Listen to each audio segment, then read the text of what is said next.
हरे कृष्णा। श्रीमद् भगवत गीता अध्याय 1 कुरुक्षेत्र के युद्ध स्थल में सैन्य निरीक्षण। श्लोक 44वां। उत्सन्न कुल धर्माणाम मनुष्याणाम जनार्दन नरके नियंतं वासो भवतीत्यनुशुशुम। अर्जुन कहते हैं, हे जनार्दन, हे कृष्ण,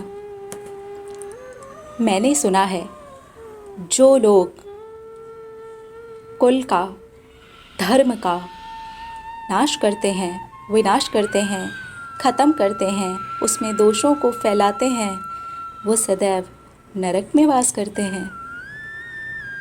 मैंने अपनी गुरु परंपरा से यही सुना है और ये सब अब मेरे सामने हो रहा है। परिणाम मुझे तो कुछ ऐसा ही दिख रहा है। अर्जुन खुद ही परिणाम देखने का प्रयास कर रहे हैं, इसलिए वो ये बात कहते हैं और ये बात बहुत ज़्यादा गहरी है। जिस भी कुल का नाश हो जाता है, गुरु परंपरा के अनुसार वो सदैव नरक में वास करता है। ये अगर हम महाभारत के समय में देखें तो ये बिल्कुल सत्य है। महाभारत धर्म युद्ध रहा है, धर्म युद्ध महाभारत। अब इस महाभारत को, इस धर्म युद्ध को अपने अंदर देखने का प्रयास करते हैं इसी श्लोक के द्वारा। हम भी कहते हैं, हे कृष्ण, हमने भी यही सुना है और अगर आज हम देखने का प्रयास करें तो विनाश तो हो ही गया है। इतने दुख दर्द, ये सब नरक ही तो है। हर पल रोना, तड़पना, छटपटाना, अपनी इच्छाओं के पीछे भागना, ना मिलने पर मरा हुआ सब महसूस करना, नरक ही तो है। पता नहीं कब से ये वर्ण संकर चला आ रहा है। मेरे जीवन में मैंने ही कितनी अवांछित संतानों को पल पल में जन्म दिया है, कितने ही बुरे कर्म किए हैं, अपनी इंद्रियों को नष्ट भ्रष्ट रास्ते पर लगा दिया है।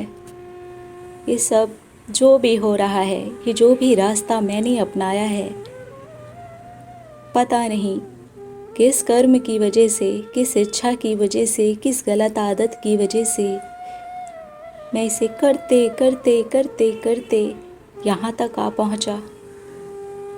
और जहाँ आज मैं हूँ, अगर मैं खुद में और अपने आसपास में देखूं तो ये नरक ही तो है, तो ये तो सत्य ही हुआ।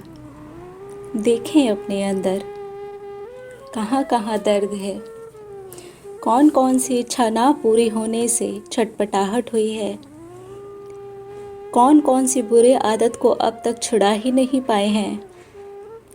अपने आसपास देखें, नरक ही नरक आपको नजर आएगा, क्योंकि हर एक व्यक्ति पता नहीं कितने जन्मों से कितनी संतानों को जन्म देता आया है। वो सब की सब अवांछित संतानें हैं। उसके ही कारण आज हम दुख या सुख भोगते हैं। दुख या सुख हम अपनी ही अवांछित संतानों के कारण ही भोग रहे हैं। वो अवांछित संतानें उत्पन्न होती हैं हमारी इच्छा के हम पर हावी हो जाने से, हमारी बुरी आदतों के हम पर ही हावी हो जाने से, हमारी सोच के ही हम पर हावी हो जाने से, जिससे कुल का यानी कि हमारा धर्म का यानी कि सनातन धर्म, हमारे अंदर की शांति, हमारे अंतर्मन की शांति, इस कुल की शांति, वही है सच्चा सनातन धर्म। उसका नाश, पूरे के पूरे परिवार का नाश, एक एक इंद्री का नाश, सब चीज़ों का नाश ही तो होता आया है। तो ये नर्क नहीं तो और क्या है, हे कृष्ण, मैं इसे इसी तरह से समझने का प्रयास कर रहा हूँ। इस तरह से तो ये नर्क हमेशा के लिए यहीं रह जाएगा और मैं हमेशा के लिए इसी नर्क में रह जाऊंगा।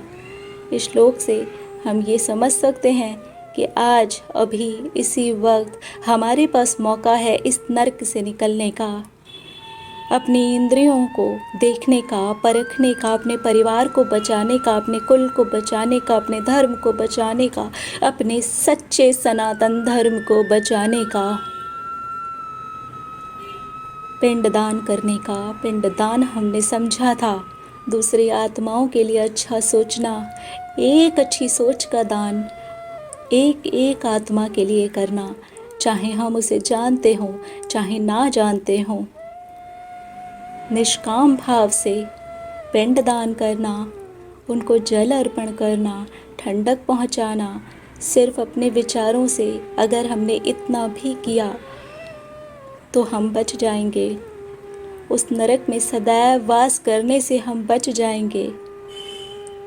ये श्लोक हमें बहुत गहरी शिक्षा दे रहा है, जीने की एक नई राह दिखा रहा है।